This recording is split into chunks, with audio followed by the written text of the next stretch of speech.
amul benn hasard parce que 1 centimètre de plus ou 1 centimètre de moins rek Pi disparaître. Malheureusement pour les égyptologues occidentaux nuls ou malhonnêtes yi défendre que ni chiffres yooyu lu tax ñu dajalee foofu c'est du pur hasard. Malheureusement pour eux, nos ancêtres étaient des génies. Comme niñ ko waxee ci épisode yi passé suñu maam yi ñoo créé lii di géométrie ñoo découvrir lii di pi ñoo découvrir lii di constante royale 52,36 ñoo découvrir le nombre d'or ñoom tamit ñoo njëkk a découvrir la suite d'addition ñu gën ko xamee ci la suite de Fibonacci. Après lol, ils ont été aussi à l'origine de l'étalon du poids 10 kg vers moins 2650.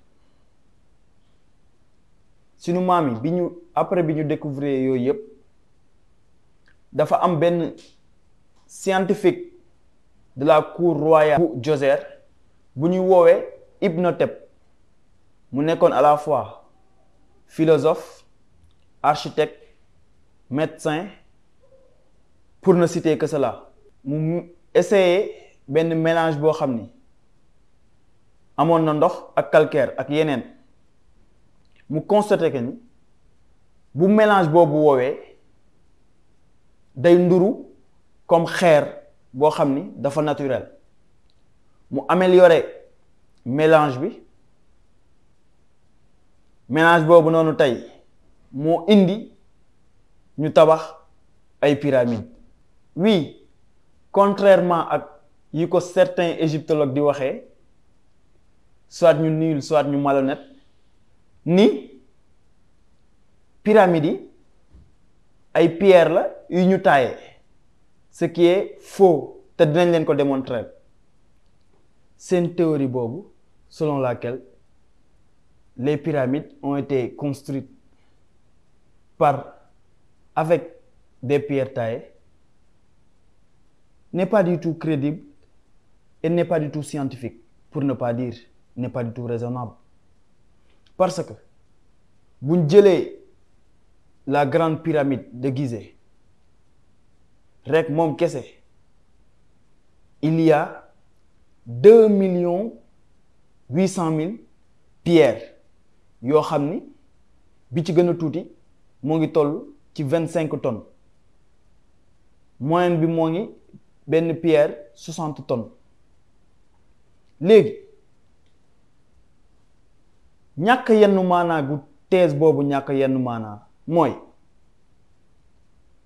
ñoom historiens yépp d'accord nañ ni pyramide bi ñoo ngi ko tabax en 20 ans. Léegi pour defar pyramide bi bu dee ay pierre taillée la il faut que chaque 3 minutes ñu teg benn pierre. Imaginez leen loolu xanaa ñooñu duñu ndékki xanaa ñooñu duñu añ xanaa ñooñu duñu noppalu, ce qui veut dire que ni seen théorie boobu baaxul.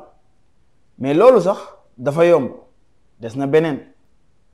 Rien que pour pousse benn pierre 60 tonnes il faut minimum 600 personnes yoo xam ni mën nañoo xëcc 100 kilos. 600 personnes nan la ñuy wëree benn pierre ba di ko xëcc. Kon loolu rek dalay wan ñàkk sérieux ak ñàkk solo ak ñàkk xam-xam bi égyptologues occidentaux yi wane. Te pierre yooyu sax ñuy wax ay pierre yu ndaw la bu ñu xoolee par rapport ak fresques yi ak yeneen da ngay gis ay liw 1200 tonnes. Nit nan lay xëccee loolu ak ci ban distance. Kon wax dëgg fa yàlla thèse boobu moom nañ ko écarter sànni fële. Léegi nag après dinañ ñëw ci naka lañ ko tabaxee. Ginnaaw bi Ibnotep améliorer mélange boobu noonu ci régime Khéops moins 1560 sunu maam yi commencé projet bu rëy a rëy muy le plateau de Gizeh. Lan moo tax ñu tànn Gizeh? Parce que il y avait suffisamment de calcaire à Gizeh ba pare soriwul fleuve Nil kon mën nañ fa am calcaire ak ndox. ndaxte taayu pyramide bi moo ngi nekk en fonction de la quantité de calcaire. dafa amoon calcaire bu weex ak calcaire bu ñuul. calcaire bu ñuul bi lañ doon defee remplissage intérieur bi. calcaire bu weex bi ñu teg ko ci kaw colline Gizeh actuel amoon na ci kawam 11 mètres de calcaire. colline bi instant bi nii moo ngi ci 20 mètres ce qui veut dire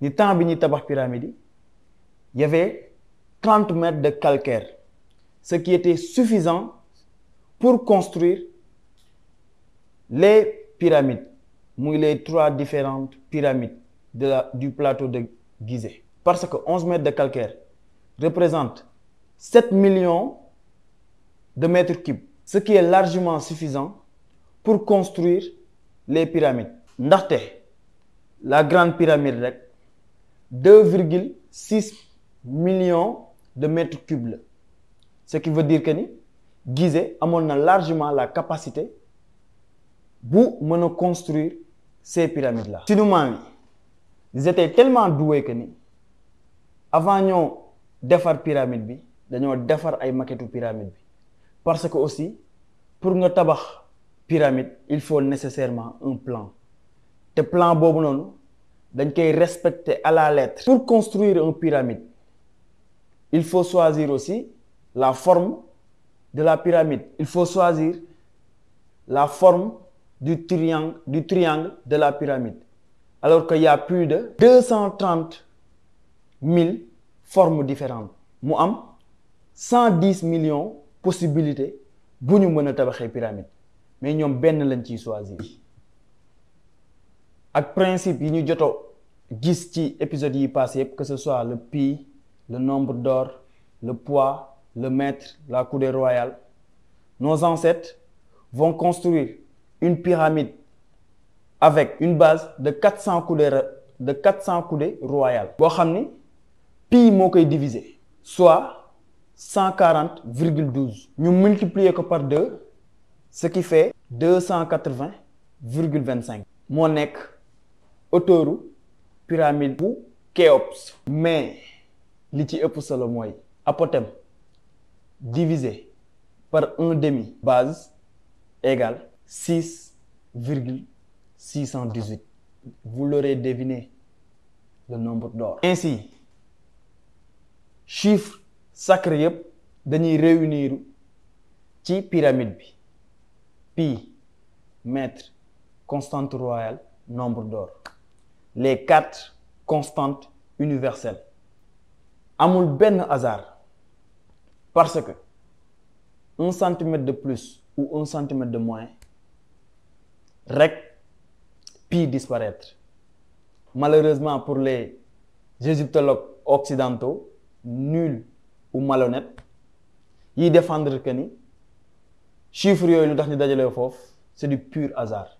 Malheureusement pour eux, nos ancêtres étaient des génies. Sunu maam yi xamoon nañ bu baax lu ñuy def, nako lañ koy defee ak fan lañ koy defee, di wane rek seen xarañte ak seen pas-pas ak seen xam-xam ci lépp lu jëm ci wàllum science. Fii la épisode tey bi yam, di leen jox dig daje fii ak ci nouvel épisode. Bu leen fàtte, bu leen vidéo bi neexee, bu leen neexul, boo amee loon ci jàng, n'hésitez pas ngeen partager ko pour nit ñi gën ko gis. Bu dee tamit am ngeen ay suggestions, bu leen fàtte mukk wax ñu ko ci commentaire yi. Di leen sant, di leen gërëm, di leen jox di daje ba beneen épisode.